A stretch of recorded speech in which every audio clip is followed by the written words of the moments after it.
think I lost the video. So my son passed away. I climbed into his arms, into his bed with him, and wrapped him around my arms and encouraged him to go with God, because that's what God would want me to do. And my son, as if in his first breath and his last breath, he was in my arms and he died. I just laid there with him. Even if I knew he was no longer there, I still talked to him. I still prayed. I still contacted family. I still visited with friends and people who came in, sang for him. But I never let him go. It was hard to let him go because he was my baby. He was my son.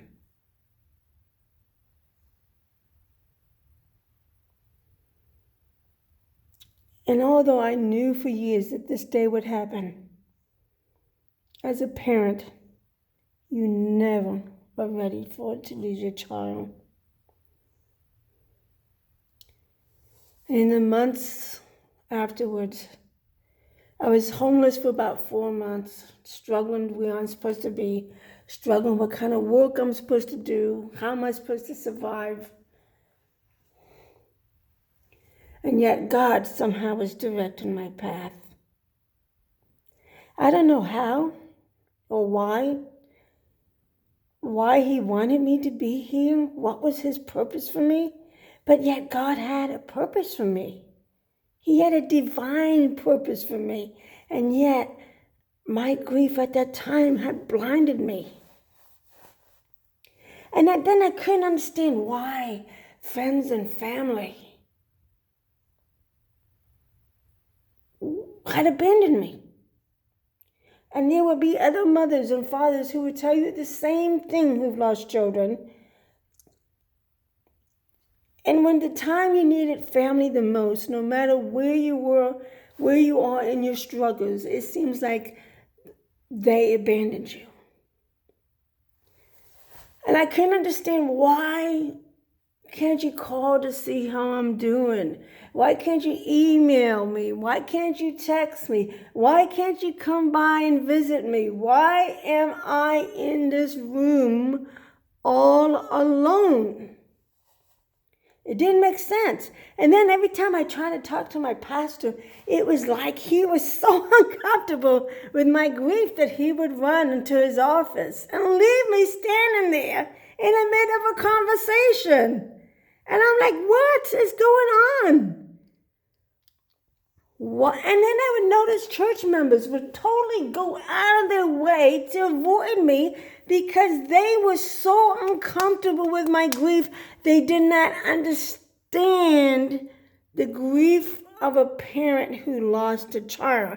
They couldn't understand my type of pain. They couldn't understand my sorrow or my heartbreak. So it was easier for them to walk away, to disappear, to abandon you, to avoid you, because they did not want to deal with it. That's sad, isn't it? And I couldn't understand this. Why are they doing this? It didn't make sense to me. So I ran into someone at a camp meeting that was a psychologist, and she and I had a very interesting conversation, and we both came to the same conclusion that our church, our Adventist church, just like any other church, the pastors, the teachers, the elders, the laymen, the members, the family, the friends, all had no clue how to really, truly deal with grief. And it's like, at that time, now I can smile and laugh about it, but at that time, when you're in that sorrow and that despair, you don't feel that. And this just does not make sense. So I started to study into grief. I wanted the answers why everybody was avoiding me. I wanted the answers to why people were abandoning me. And I began to understand as I joined different groups and listened to other mothers and fathers that they were going the very same thing. And so I studied more and more, and I even became a certified grief coach. And then later in years, I became a life coach because I began to understand maybe this is my purpose on earth. This is my purpose why I am here.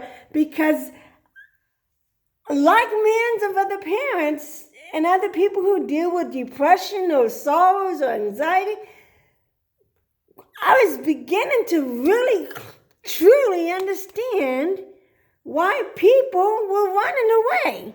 They were truly uncomfortable with the grief.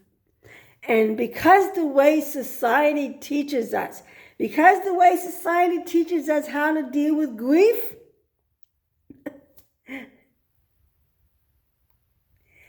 it was easier to avoid you and to run away and to disappear than it was to be your comforter.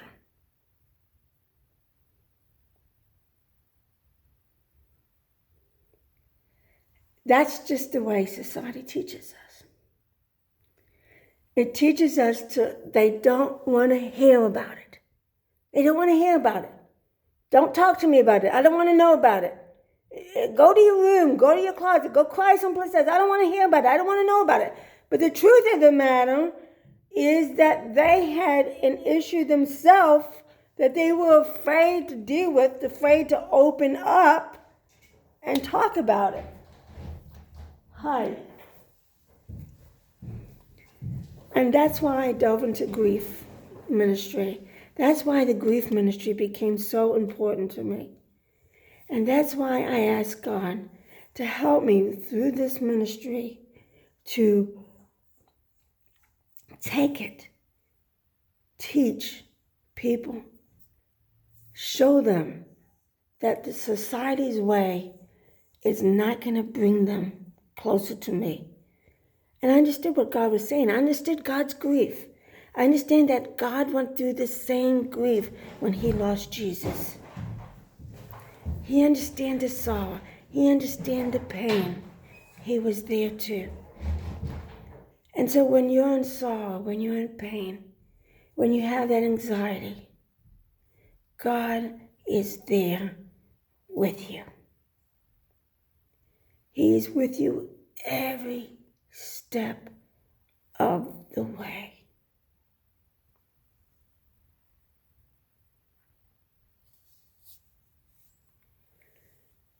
I've understood my mission, my purpose, and my reason to live. And I understood how important it was. The only struggle I had now was the finances to get it going. And although I wanted the idea of having a grief ministry at my church, it seemed like I was still dealing with the brick wall. People didn't want to deal with it. People didn't want to listen. People didn't want to learn. And that's when I realized that my prayers had to be fervently strong. God, I understand your purpose for me. I understand your mission for me. I understand why now you want me here.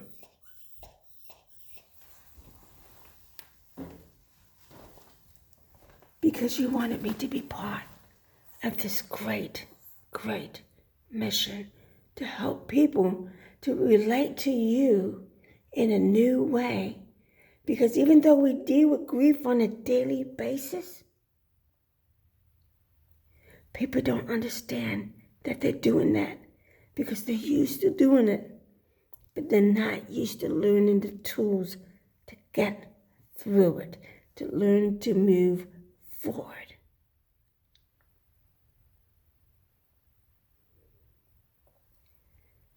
Your story is your story. And your past is what makes you who you are here today. And why God has a reason and a purpose for you. We don't understand why we lose our children through illnesses or tragedies. We don't understand why. But we have to find a way to, once the shock is over, or once the numbness is over, once the abyss is over, once we have gone through that despair and we understand that pain, we have to find a way to create something good from something bad, because that's what God does with us. And that's how God loves us and forgives us and makes us to be better people.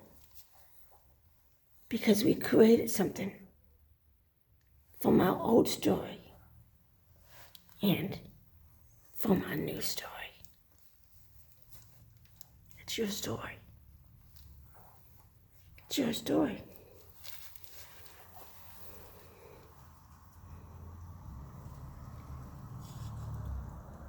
That's quickly the quick brief of my story. It's not the whole story. And I'm sorry at this moment that I can't share that whole story like I really want to. But time was taken away.